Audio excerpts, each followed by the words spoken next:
Pemerintah lagi nyiapin proyek gede-gedean buat nangkal banjirop di pantai utara atau Pantura Jawa. Namanya Giant Seawall, tanggul laut raksasa. Budgetnya nggak main-main, 800 triliun. Sama gedenya kayak utang negara kita yang jatuh tempo bentar lagi. Proyek ini harus selesai sebelum tahun 2040. Pertanyaannya, apa nggak telat? Soalnya kata Erlangga, tiap tahun tanah di Pantura turun segini. Belum lagi permukaan air laut yang juga naik terus. Jadi, kita mesti nunggu 16 tahun lagi sampai proyek ini selesai. Efektif nggak sih proyek ini?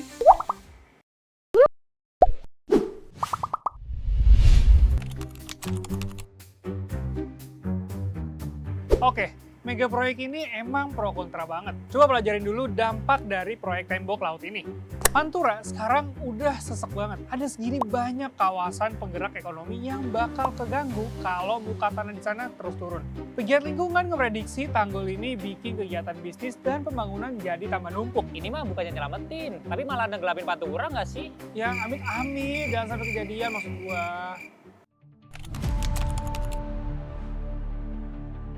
Sekarang gue mau bahas masalah yang nggak kalah serius, air.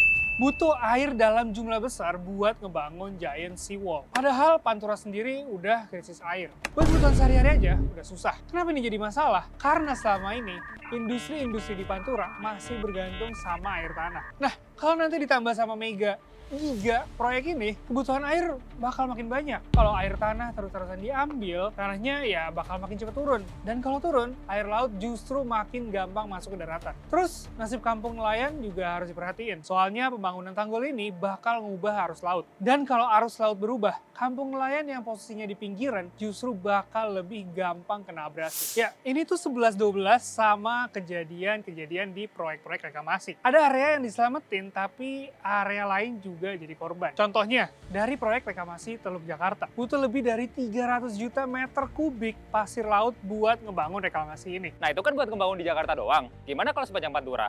Makanya, masalahnya bukan cuma soal pasirnya. Yang lebih parah, ini bakal ngancurin habitat ikan dan biota laut. Ada contoh nyata nih, ikan pari Jawa, yang cuma ada di perairan kita yang udah resmi punah menurut IUCN. Siapa yang paling kena dampak? Ya nelayan-nelayan kita. 24.000 nelayan di Jakarta Utara bakal kehilangan mata pencaharian.